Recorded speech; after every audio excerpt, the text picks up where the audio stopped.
Olá, nós estamos aqui no programa Cristosofando e nós estamos com dois homens exímios dentro da área acadêmica, o PH, ou chamado Paulo Henrique, e também o pastor Emerson Cicarelli. E está aqui também eu, Fábio, apresentando esse programa e queremos refletir sobre um tema sobre pregadores mirins. O que vocês acham sobre esse tema? O que vocês acham sobre essa importante reflexão sobre pregadores mirim?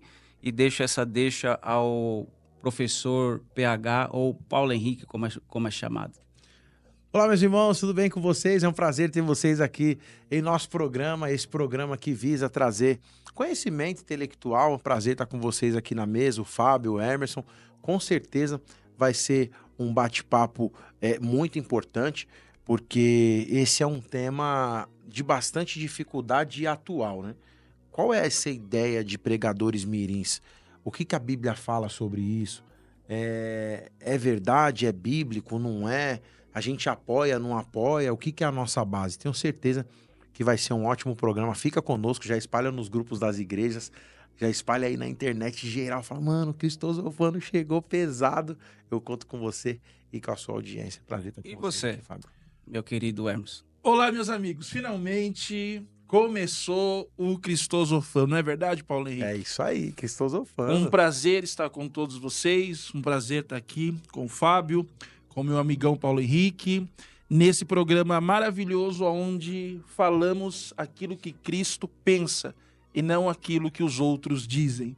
É bem verdade que nós iremos abordar esse tema e tenho certeza que ele vai ser muito gratificante e vai ser de grande impacto para todos aqueles que estão conosco. Já vai compartilhando, já vai enviando nos grupos, mandando para aquelas pessoas que você sabe que gosta de estudar, gosta de meditar na palavra, às vezes fuçar na palavra, revirar, porque o negócio vai ser muito bom e eu tenho certeza disso. Pergunta já para vocês nessa mesa: pregadores mirim, avivamento total ou é modismo, é esse modo gospel que está sendo inserido no nosso meio? E aí, o que você Não vai acha? com essa, ô, Emerson. Acho que essa aí tá com você, hein? Olha, eu acredito o seguinte, eu acredito que o ministério infantil voltado à palavra, ele sempre existiu dentro do âmbito pentecostal, dentro do âmbito que nós crescemos. Muitos pregadores começaram a ministrar a palavra do Senhor desde cedo e deram grandes referências a nível de Brasil e do mundo. Então, o grande problema, a pauta que está em jogo, não é exatamente se Deus pode levantar uma criança, um adolescente para ministrar a sua palavra, porque nós sabemos que para Deus nada é impossível. A grande questão que nós precisamos parar um pouco e prestar atenção é exatamente como isto está sendo feito nos nossos dias. E temos vivenciado determinadas chamadas, determinadas pessoas que têm sido levantadas mais ou menos próximo dessa idade que o podcast nos oferece. E é exatamente isso que nós precisamos parar e prestar um pouquinho atenção para poder entender, não exatamente se Deus pode ou não pode levantar, porque para Deus nada é impossível, mas se realmente o processo a qual está se iniciando é realmente algo que possui conteúdo bíblico, verdade bíblica, e se estão realmente sendo levantados em nome de Deus para o cumprimento da sua palavra. E você, Paulo Henrique, o que você acha dessa pauta, dessa reflexão que nós estamos tendo sobre esse, vamos dizer assim, esse fenômeno, né? Dentro do ministério, principalmente da palavra, nem tanto de cantar, de louvar, mas em si do ministério da palavra. Na verdade, quando se fala da ideia de modismo, é como se esse movimento tivesse surgido aqui no Brasil, e esses pregadores que nós vemos aqui no Brasil se despontando na mídia, como se isso tivesse acontecido aqui. Mas, na verdade, essa forte onda de pregadores mirins, ela começa no século XVII e ela vai ser encabeçada no século XVIII. E você tem alguns pregadores, o próprio metodismo, quando ele surge, a ideia do Charles Finney, depois você tem essa ideia, ele incentivava as crianças a darem os testemunhos na igreja. Então, esse lance que você vê hoje na igreja pentecostal, o senhor é pastor de igreja, eu sou pastor de igreja, de você pegar a criança e colocar ela para participar do culto, vai começar no século XVII e no século XVIII. Então não é que era forçado, mas existia um incentivo das crianças começarem a fazer a participação no culto. Então o que você vê na igreja hoje, as crianças vão louvar, as crianças vão participar. Tem a criança participando da liturgia do culto, e isso a gente vê normal. Isso vai começar no século XVII, no século XVIII. Posteriormente, quando isso vai chegar aqui no Brasil, essa tentativa de um reavivamento também incluía essas crianças nessa questão da descida do Espírito Santo, nesse incentivo de utilizar as crianças no culto, mas era diferente do que nós temos hoje, de uma criança ou um jovem, um adolescente, subir tendo a autoridade principal do culto, que é a ministração e a pregação da palavra, que inclusive eu acho como pastor que a ministração da palavra no culto é o papel primordial da liturgia do culto. Certeza. Não é? Então, assim, a criança cantar, ministrar, o que surgiu no 17 e no 18, os séculos falando, tudo bem. Agora, tendo essa autoridade maior, como nós vemos hoje, senhores, senhoras, anciãos e anciãs sentados sendo ministrado por eles, é um modismo. É interessante, porque nós estamos vivendo no ultra pós-modernismo e existe o consumismo exacerbado, e dentro desse nicho de mercado estão colocando as crianças. E o que você acha, meu querido Emerson, de cortes e de pregação em relação a introduzir as crianças, os adolescentes nesse nicho de mercado? Porque aparenta ser uma coisa mercantil, não algo religioso e sério. O que você acha sobre isso? Bom, nós sabemos que a internet, ela é uma ferramenta que tanto ela levanta como ela afunda. E é inevitável, não existe como você impedir o crescimento da igreja evangélica dentro das mídias sociais. Isso aumentou ainda mais quando nós passamos pela pandemia da Covid, onde as igrejas não podiam estar abertas, e começou uma série de cultos onde todos realizavam para poder continuar alimentando as suas ovelhas, vamos assim dizer. Sim. E a partir daí se tornou ferramenta tanto de anônimo ou daquelas pessoas que são um pouco mais famosas, né, dentro do meio gospel. E, como disse, é uma ferramenta que tanto te levanta e tanto te levanta, como pode também te afundar. Todavia, o que eu tenho percebido é que em determinados momentos a nossa fé, principalmente dentro do âmbito pentecostal, tem se tornado motivo de chacota, tem se tornado motivo de escárnio. Por quê? Porque determinadas pessoas não vigiam. Determinadas pessoas acho que esqueceram aquilo que foi escrito no final do Sermão das Bem-aventuranças, né? Vamos ali bem rápido no Evangelho de Mateus, capítulo de número 5, onde no final das Bem-aventuranças, Jesus ele deixa uma mensagem poderosa. Bem-aventurados os perseguidos por causa da justiça, Mateus 5, verso 10. Bem-aventurados os perseguidos por causa da justiça, porque deles é o reino dos céus. Bem-aventurados sois vós, quando por minha causa vos injuriarem e vos perseguirem, e mentindo dizerem todo o mal contra vós.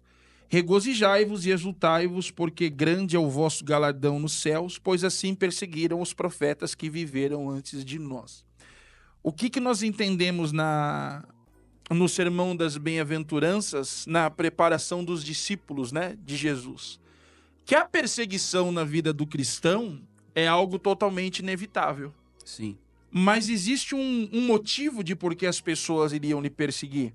Bem-aventurados sois vós, quando por minha causa, olha que tremendo, Paulo Henrique, quando por minha causa vos injuriarem e vos perseguirem, e mentindo disserem todo mal contra vós. As redes sociais como Instagram, TikTok, que são as redes sociais mais utilizadas no momento, nos mostra uma perseguição, mas não uma perseguição pela mensagem do Evangelho.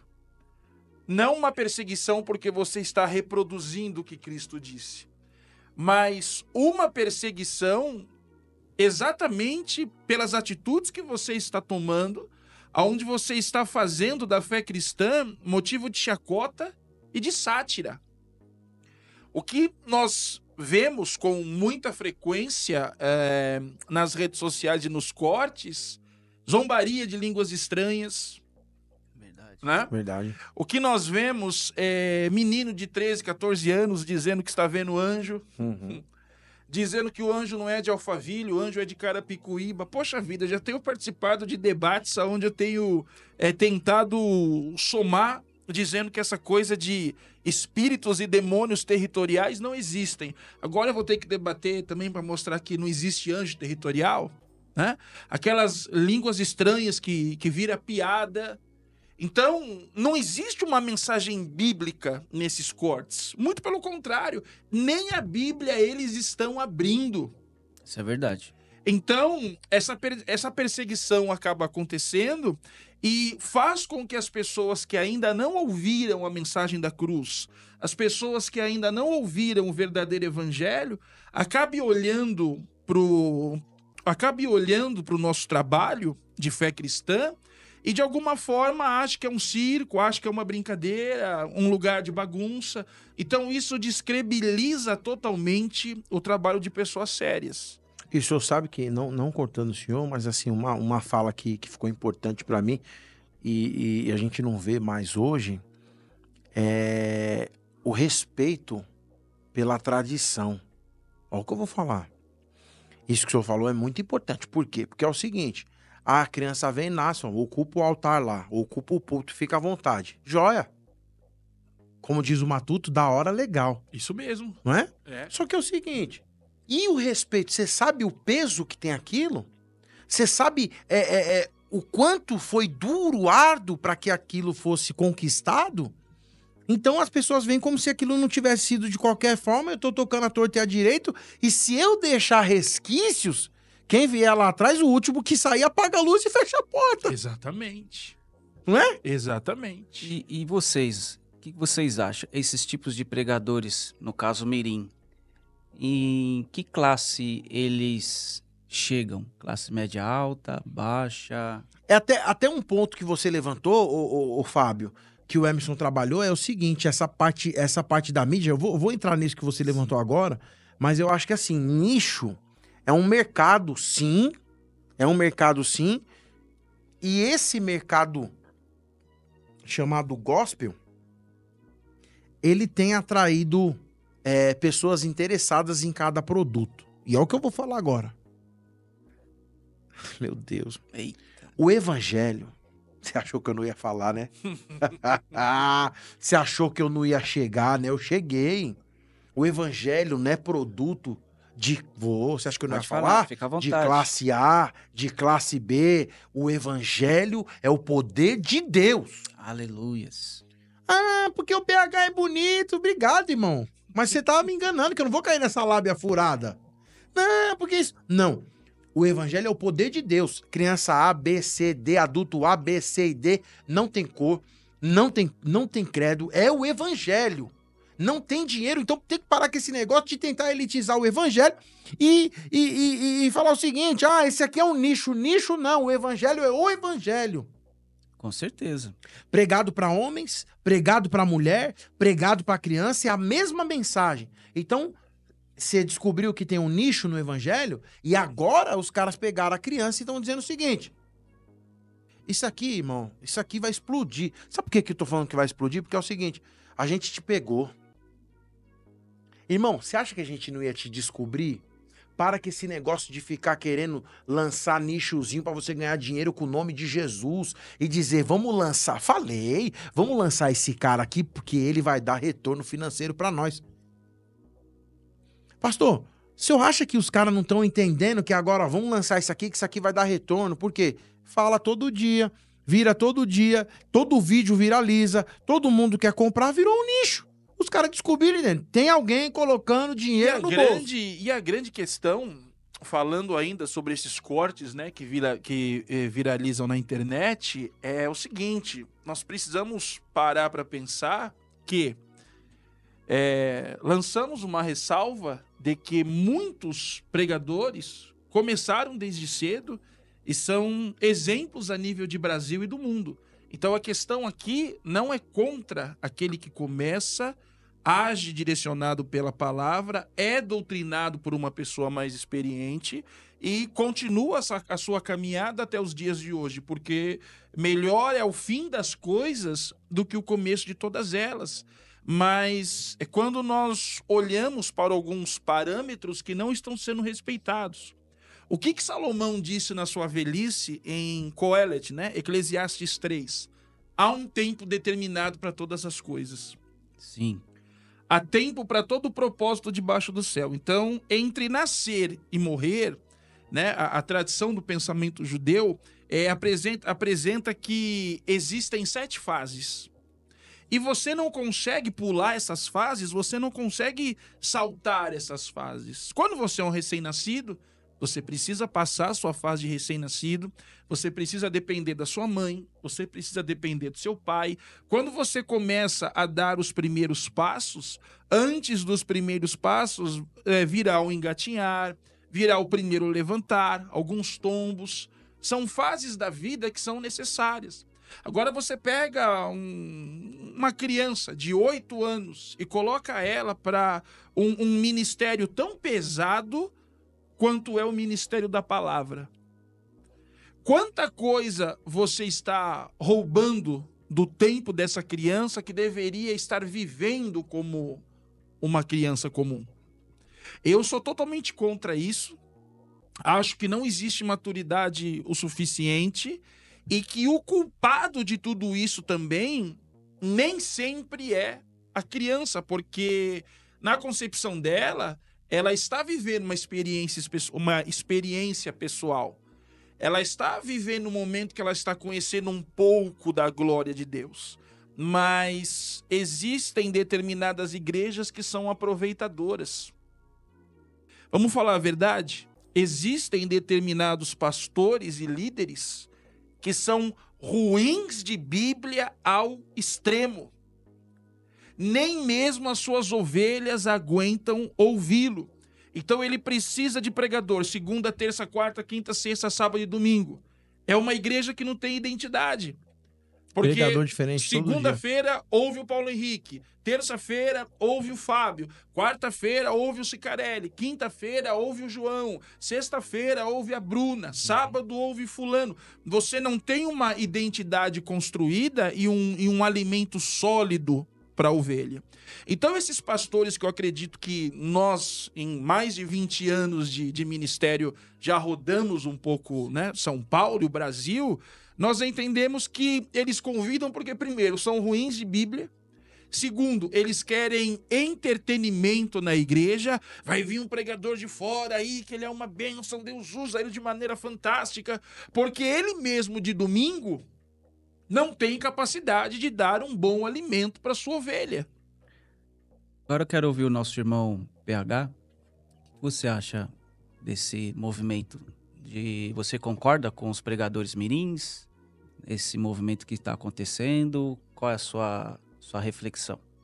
Então, Fábio, na verdade, assim, a gente tem percebido que nem eu e nem o Emerson discordamos no tocante a Deus usar uma criança, um jovem ou um adolescente. O que está em pauta aqui não é a capacidade que Deus tem de usar A, B, C ou D. A grande questão é os extremos que nós temos percebido, e isso tem feito com que gere um escândalo com o nome de Deus. E aí, esses pastores, que o senhor muito bem mencionou, eles não entenderam que eles estão correndo um risco muito grande, e agora eu vou pegar pesado, mas tem que falar sério, inclusive colocando um risco da salvação. Olha o que eu vou falar aqui. Não só dele, mas também de todo o corpo da igreja. Por quê? Porque é o seguinte, quando você não zela por aquilo que Deus te deu, automaticamente você vai ser cobrado por aquilo que você recebeu. Sim. Certo ou não? Sim, totalmente. Aí tudo bem, tá? As crianças não fazem o que você quiser, faz o que você faz, o que você quiser, faz o que você quiser. E o cara tá ali. Então não é isso que nós estamos discutindo. Nós estamos discutindo a falta de zelo e o extremismo. Totalmente. Existe um extremo. A coisa chegou num extremo tão grande que a dificuldade ela é tamanha. Então, assim, eu sou a favor. Não é que eu sou a favor. A Bíblia fala que o grande avivamento, e eu acredito que tanto Charles Finney como esses grandes evangelistas e avivalistas de toda a história tentaram incluir as crianças ali na prática litúrgica do culto, mas eu entendo que a Bíblia, ela fala de um grande avivamento, incluindo as crianças. Existe uma profecia de Joel, capítulo 2, versículo 28, que ele inclui as crianças Sim. no que diz respeito a recebimento do Espírito Santo e o recebimento do Espírito Santo com dons espirituais. Joel capítulo 2, versículo 28, né? Estão chegando os dias Diz que nos últimos dias derramarei o meu Espírito sobre todos os toda a povos. carne. Os vossos filhos e as vossas filhas profetizarão. Sim. Os jovens terão sonhos, terão visões. Então você percebe que, inclusive, isso vai se cumprir, acontece, essa profecia acontece em Atos capítulo 2, também no versículo 28 em diante, de Pedro discursando ali com eles, mas o Espírito Santo desce, eles começam a profetizar, a ter visão, aquilo se concretiza ali. O grande problema é que Pedro continuou sendo o pastor da igreja. E agora eu vou falar uma questão aqui e devolvo pro senhor dizendo o seguinte. Isso aqui os caras vão querer me cancelar. O único ministério que existe na Bíblia é o ministério da palavra. Mostra pra mim na Bíblia o ministério de louvor. Você cancelar, pode cancelar. E aí o negócio... Não, pode cancelar. E aí o negócio vai ficar muito sério, porque muitos vão querer se levantar dizendo a respeito de levitas e tudo mais, só que nós sabemos que demorou muito tempo para até mesmo um instrumento musical entrar na igreja, adentrar até mesmo no templo em que os judeus viviam, andavam, caminhavam. O ministério musical do Antigo Testamento, ele não se desenvolve do jeito que as pessoas pensam, da forma que as pessoas pensam. Até mesmo a harpa de Davi, que eu vejo um monte de gente falando como se fosse uma coisa belíssima, era um dos instrumentos mais simples possíveis. E era tudo externo, né? Exatamente. No templo, você não tem resquício de música sacra no templo. Então, assim, ministério da palavra. E aí, quando a igreja começa a crescer muito, eu acho bonito isso. É legal acontecer o que está acontecendo. Primeiro, senão a gente não estaria aqui falando isso, é importante demais. Segundo, o sinal dos problemas é um grande mostruário de que a igreja está crescendo e está se desenvolvendo. Sim. Você pega Atos capítulo 6, a igreja começa a crescer, se desenvolver, e esse discurso é o discurso importante, porque Pedro vai falar assim, não é certo deixarmos as mulheres gregas ou as mulheres judias de fala grega fora da alimentação, nós iremos separar algumas pessoas por causa da reclamação para fazer com que essas mulheres sejam atendidas, elas e os filhos delas. Então Pedro vai fazer uma reunião, ali nasce a instituição do diaconato, os diáconos, Sim. E ele fala assim, e nós continuaremos nos dedicando. Sim, eu Só entendi. um minutinho, só para eu concluir. Ao ministério, às orações e ao ministério da palavra. Onde eu quero chegar? É que tem tudo na igreja. Tem o jovem, tem as crianças, tem o adolescente, tem o ciclo de oração. Cada igreja tem suas partes litúrgicas, eu tô falando aqui nos moldes da Assembleia de Deus. Só que ministério é o ministério da oração, não, na oração e o ministério da palavra. Então, quando você pergunta assim para mim, mas você acha certo? Você acha, existe as crianças na Bíblia, mas ministério da palavra não é para criança. Amém. Eu também entendo dessa forma, que as crianças podem pregar para a criança, não para adultos. Mas e na cultura judaica, na época de Jesus, o que você pode trazer de novo? Porque muitas pessoas não sabem também, pastor Hermes Cicarelli, sobre essa área cultural que vocês, no caso você e o PH, sabem muito dessa área. O que você pode trazer sobre isso pra gente? Eu sempre gosto de deixar uma coisa bem clara para as pessoas. A gente pode até comentar, mas nós precisamos ter muito cuidado quando nós voltamos para aquilo que Cristo nos libertou. Por quê? Porque judaísmo é judaísmo e cristianismo é cristianismo. Não se iluda que judaísmo e cristianismo é a mesma coisa, porque não é. É a mesma coisa do rapaz que fala que hebraico e aramaico é a mesma coisa. Outra coisa que também não é. Desde construção verbal e tudo mais. Existe muito essa admiração, essa veneração errônea que existe da nossa parte para com o judaísmo, e o judaísmo não devolve essa mesma visão para o cristianismo. Não é recíproco. Não é recíproco. Então vamos lá. O que nós precisamos entender? Nós precisamos entender que cristianismo é a espiritualidade da graça, tá? Da misericórdia e do favor de Deus, o favor imerecido.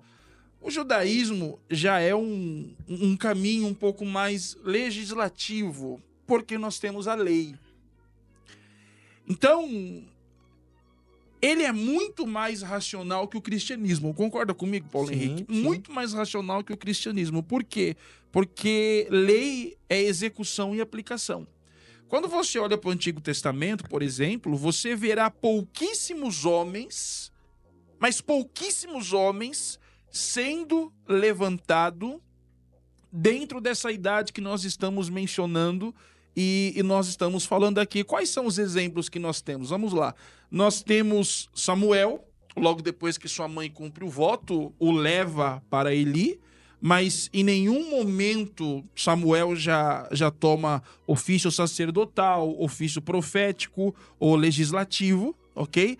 Ele cresce aprendendo no meio de Eli, com o favor do Senhor e no meio dos homens, e quando Eli falece, Samuel assume o seu posto, já sendo um homem maduro. Nós temos um rei na Bíblia, que é o rei Acaz, acredito eu, também, que sobe ao trono muito cedo, com 8 anos de idade, mas ele era acompanhado por pessoas mais velhas. Temos Josias, que também sobe ao trono muito cedo, mas tudo em questão de urgência. Tudo em questão de urgência. Ninguém saiu executando ministério ainda quando menino. Por mais que você diga, mas Davi possivelmente foi ungido com 16 anos. Poxa, 16 anos na tradição judaica, você já tem sua maioridade. Mas José era um garoto que sonhava. Poxa, sonhava, perfeito. Mas quantos anos demora para José se tornar um governador? Nas páginas do Novo Testamento, mas a Maria, mãe do Senhor Jesus, né, mãe do nosso Senhor, concebeu aos 14 anos, mas dentro da tradição judaica, aos 14 anos, já não é mais uma menina como nós vemos aqui do lado do Ocidente. Então, usar o Antigo Testamento como parâmetro é uma coisa muito complicada. Como também pegar a vida do cristão do século XXI e querer fazer uma comparação com a vida que Davi levava, com a vida que Samuel levava, Sansão levava. Não tem nada a ver. Então eu não acredito, Fábio, que seja um bom parâmetro o Antigo Testamento para poder falar e mencionar a respeito de ministério, vamos chamar de adolescentes, né, para ficar mais fácil, dentro das páginas do Antigo Testamento. O Antigo Testamento é uma coisa um pouco mais madura e prática. Então eu vou colocar uma reflexão em cima dessa fala sua e eu vou falar com você, depois eu passo a bola para o PH. Quais são as funções ministeriais, as características, qual é o foco principal para que essa pessoa possa, por Deus e também pela igreja, ter essa responsabilidade? Qual responsabilidade? De ministrar a palavra de Deus. Você está dizendo um adolescente? Um adolescente. Olha, veja bem, não tem como a gente sair das linhas da internet, pelo visto, né? Se nós estamos falando disso, é porque esse assunto está em alta. E qual é o ministério profético, ou quais são os ministérios proféticos que essa geração de adolescentes que estão se levantando e bagunçando a internet estão realizando? Eu não vejo nenhum deles, estou falando os de agora, de 14 anos, 16 anos, eu não vejo nenhum deles que estão causando esse burburinho todo, causando porque pregam a palavra. Eles estão causando porque eles estão pagando de profetas. É óbvio, Paulo Henrique e Fábio, que existe alguém de 14 anos pregando a mensagem no Brasil. Pô, somos mais de 200 milhões. É claro que existe em determinado lugar de São Paulo um garoto de 16 anos pregando a palavra. E ele não está sendo perseguido. Ele não está sendo atacado. Ele não está sendo exposto na internet. Por quê? Porque ele está fazendo o que é correto. Agora, com 14 anos de idade, você se declarar profeta e sair revelando a vida dos outros, sair entrando na intimidade das pessoas, se colocando como um porta-voz de Deus que possui a habilidade de resolver problemas e direcionar uma palavra para alguém que está vivendo momentos de grande dificuldade, eu acho um pouco complicado. Se esses garotos viessem pelo menos na linha que veio João Batista, pregando arrependimento, produção digna de frutos de arrependimento e anunciando o mais importante da fé cristã, que é a volta de Jesus, eu acredito que não haveria perseguição. Eu acredito que haveria até admiração, respeito e carinho. Agora, ficar brincando, poxa vida, entrou um anjo aqui, e esse anjo não é de Alphaville, é de Carapicuíba. Faça-me o favor. Entendi. E você, PH, o que você acha disso, meu querido? Não, eu acho que é essa linha mesmo, né? O Emerson falou das 7 etapas, né? Dentro do judaísmo, nós falamos que existem 7 ciclos de vida. O primeiro ciclo vai do nascimento até os 3 anos de idade. O segundo ciclo vai dos 3 anos de idade até os 7 anos de idade. O terceiro ciclo de vida vai dos 7 anos de idade. Aí aqui, nesse terceiro ciclo de vida, o que acontece? Se for menina, ela costuma aprender mais próximo da mãe. Já isso parece que é enraizado. E se for menino, ele aprende mais próximo do pai. Mesmo que o pai trabalhe na rua. Se você pegar, por exemplo, se a Maria teve outros filhos posteriormente, mulher, se ela teve alguma filha mulher, eu não sei, mas se ela teve filha mulher, provavelmente essa menina aprendia mais com ela. Jesus vai herdar a profissão do pai dele, porque ele passa do terceiro ciclo de vida aqui até o quarto ciclo de vida, que vai dos 7 até os 13, que é chamado de Bar Mitzvah, que é o filho do mandamento, e a menina Bat Mitzvah, que é a filha do mandamento. Aqui nesse período, ele começa a desenvolver o seu o seu desenvolvimento intelectual dentro da Torá. Então a criança vai aprender o que é a Bíblia, o que é a palavra de Deus, e ela vai ser preparada dentro da cultura e da Torá, Estudando 613 leis. exatamente, para o mundo. Aí a pergunta que se faz é a seguinte: essa criança que sobe hoje com autoridade máxima para ministrar a palavra diante de uma igreja, qual foi a sua yeshivá? Ou melhor, né, para facilitar um pouco a vida, né? Qual foi a sua EBD, pelo menos? Né? Então, tudo bem. Qual a sua... É. Que escola dominical? Era assíduo? Porque assim, o senhor levantou muito bem. Eu tive fazendo encerramento da escola dominical agora.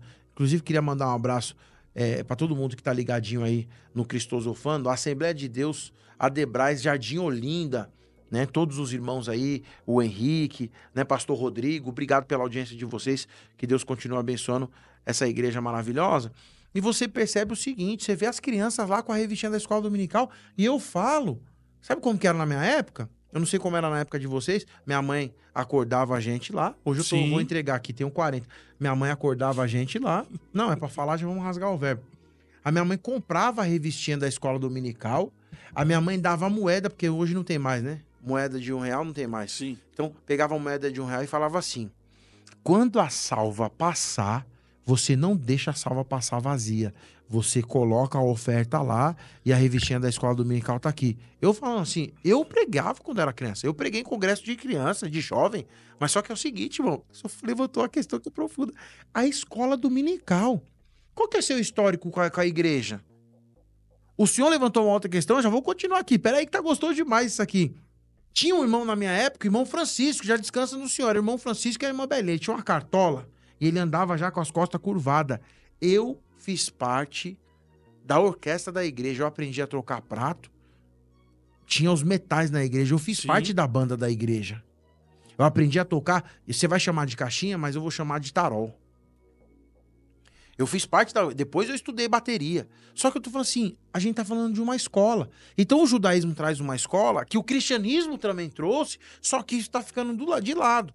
Então ele é preparado dentro da tradição para responder e assumir a sua maioridade diante da sociedade. Se alguém perguntar, ele sabe o Shema, ele sabe quem é o Criador, ele sabe todas as questões da tradição. Sim. Pode ir. Olha, você falou uma coisa interessante. Certa vez eu fui em um retiro de jovens, né? Acredito que a Bruna há de lembrar. E o pastor chegou para mim com mais ou menos 35, 45 jovens e disse assim: eu quero que você pregue uma mensagem impactante a respeito de Jesus Cristo. Eu quero que esses jovens conheçam a Jesus. Até por essa linha que eu já carrego comigo, né? Sempre a ideia do Cristosofando, 4 evangelhos bastam e tal.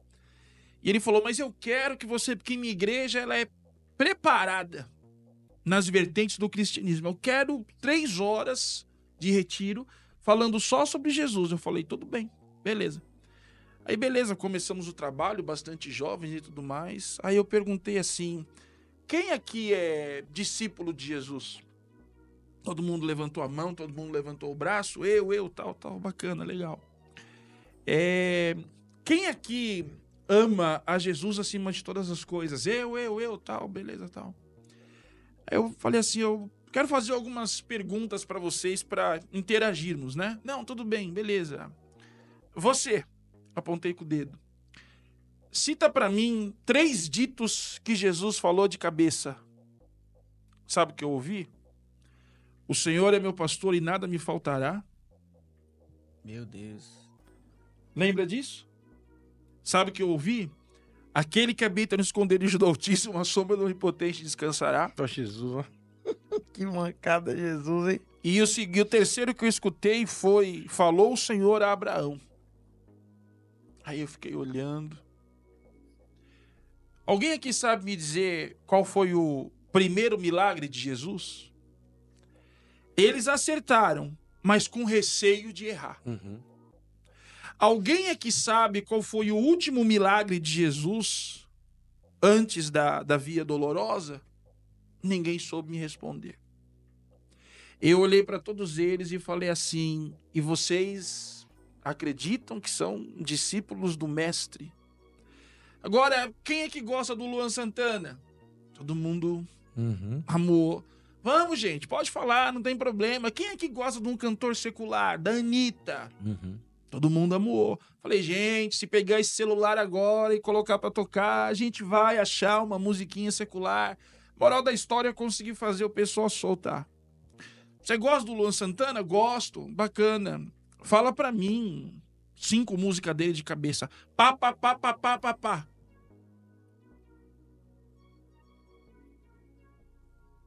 Ou seja, a vida secular, eles sabem quando o artista nasceu, eles sabem o nome do primeiro álbum, eles sabem aonde vai acontecer um show, eles sabem exatamente tudo, curiosidades e tudo mais. E quando você vai falar sobre o autor e consumador da fé, aquele que morreu e com o seu sangue, e no seu sangue lavou e vos redimiu de todo o pecado, ninguém sabe absolutamente nada. Então, a pergunta que deixo é, será que essa geração que vem hoje, que só gosta de revelar, psicografar agora, você viu a nova? Sim. A nova agora é psicografar, receber anjo, cair no chão, né? Será que pelo menos eles leram uma carta paulina até os dias de hoje? Então hoje existe um evangelho, analfabetismo espiritual. Mas eu quero deixar para vocês essa reflexão, não está na pauta, veio agora. Será que eles descobriram, porque hoje tem as agências dos pregadores, será que eles enxergaram algo fácil, manipulável, colocam rostinhos novos e bonitos e começa a gerenciar esse meio, e aí aonde existe um dinheiro, uma remuneração fácil? Eu acredito que tudo caminha como manipulação gospel. Tirando os verdadeiros, que eu já falei, que estão pregando por todo o Brasil, né? Que jejuam, oram, gastam os seus dias servindo a Deus. O que é mais fácil? E depois eu quero ouvir o Paulo. O que é mais fácil?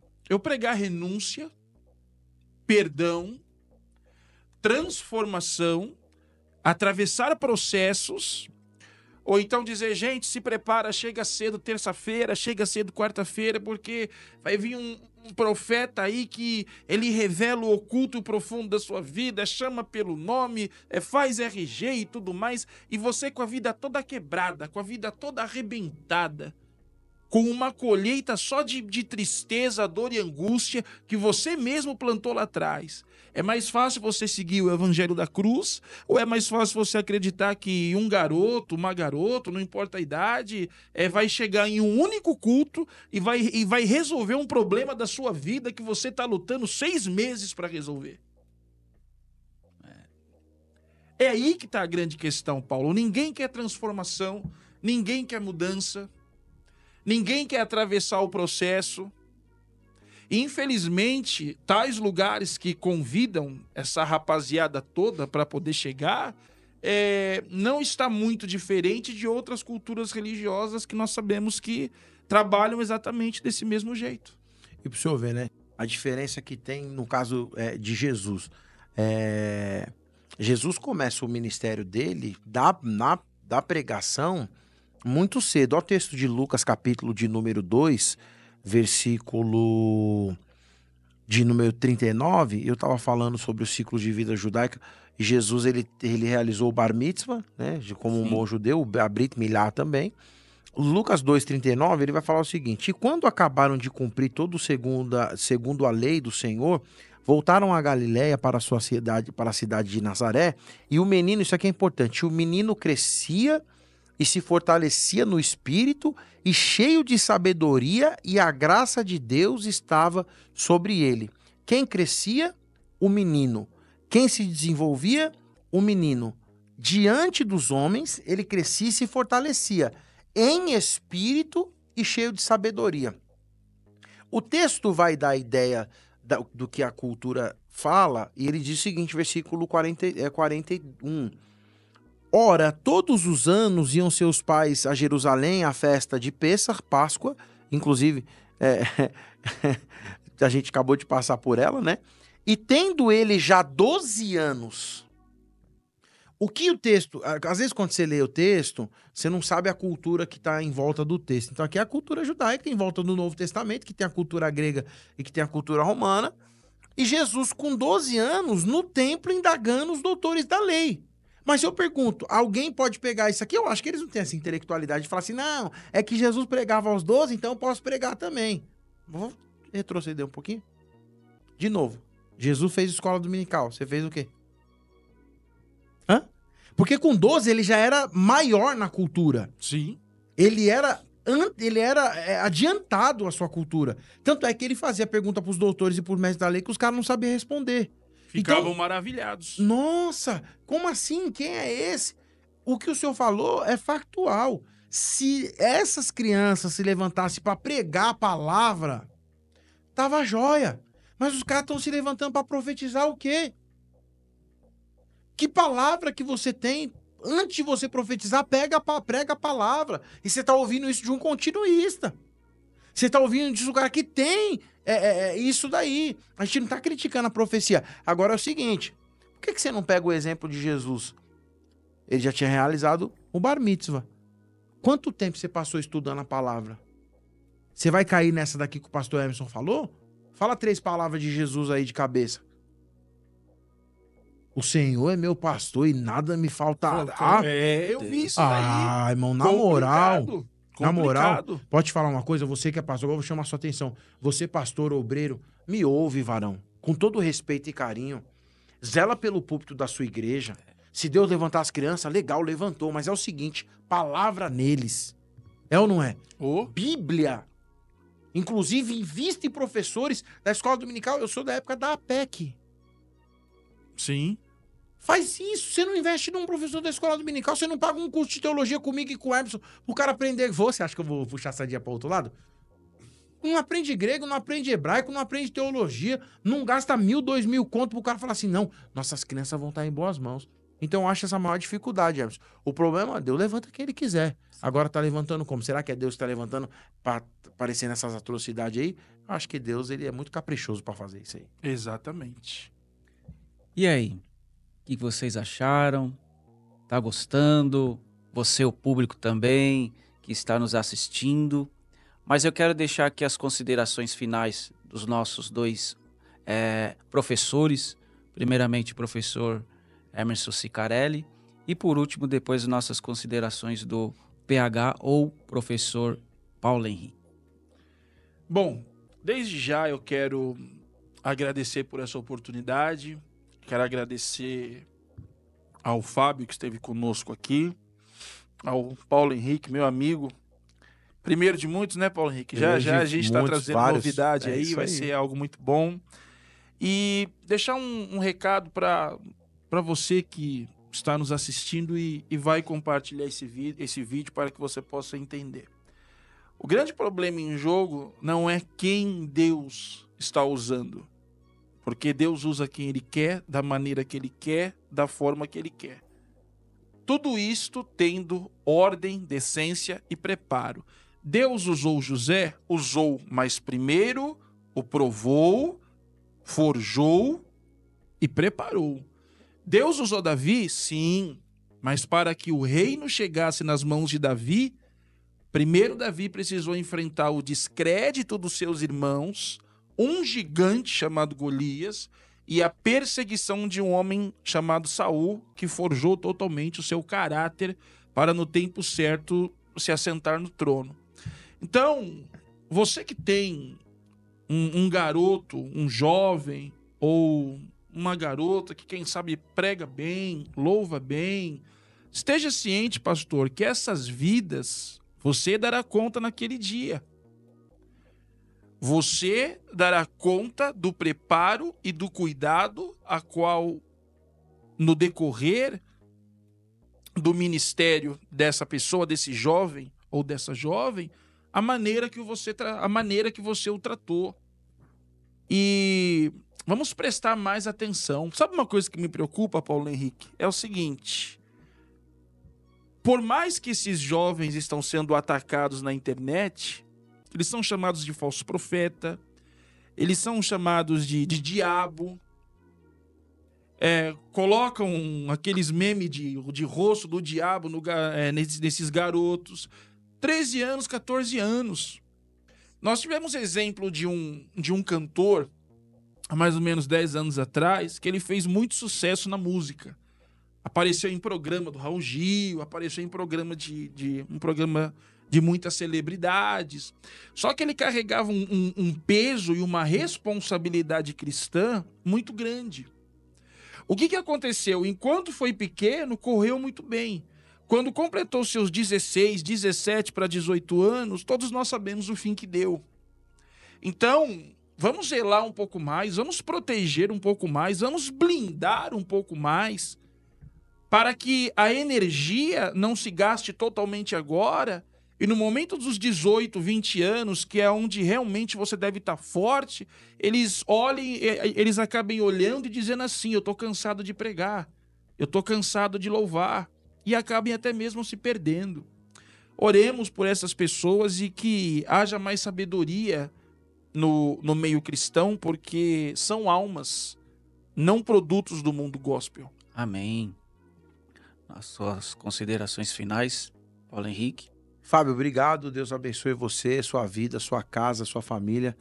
Emerson, muito obrigado por estar aqui com você nessa mesa, o primeiro de muitos. E você que tem abrilhantado essa programação. Sem você, esse programa não avança. Eu peço que você curta, compartilha, comente, deixe aí os seus comentários, porque é muito importante. Inclusive, eu queria deixar que você faça uma sugestão de tema. Se você tem dificuldade de algum determinado tema, talvez, olha só, a sua pergunta, tema, pode virar o programa aqui no Cristosofando. Quero agradecer a Deus por essa oportunidade. Eu creio que esse é um tema de bastante dificuldade. Ele tem sido trabalhado não só na igreja, mas o que o Emerson falou é importante. O que os caras estão fazendo? Chacota. O grande problema é o nome de Deus e o nome de Jesus e da igreja ser envergonhado, né? Os caras não estão tendo esse cuidado. Então você tem tecno, em grego, ou ios, ruios, ou ion, para filho. E dentro da cultura greco-romana, o próprio Platão tem essa obra aqui, A República de Platão. Ele vai trazer essa ideia de Sócrates, para finalizar. Sim. Porque Sócrates, se você visse Sócrates na rua hoje, você não falava que ele era Sócrates. Por quê? Ele ia andar tipo um caipira, o crente em missão. Era a calça jeans, o chinelo havaiana pé de um, pé de outro, quando não muito descalço, cheio de criança ao redor dele. Por quê? Porque ele acreditava no futuro das crianças. Jesus acreditava no futuro das crianças. Eu, como obreiro, tenho que acreditar no futuro das crianças, mas se eu não fizer hoje, amanhã ele não vai ser bom. Então Paulo fala assim para Timóteo: ninguém despreze você pelo fato de ser novo. Mas Paulo falou assim para Timóteo: você conhece as sagradas letras que são capazes de torná-lo sábio para a salvação eterna. Pega uma criança, um jovem, um adolescente, gruda ele do seu lado. Se você sentiu que ele tem chamado, invista nele.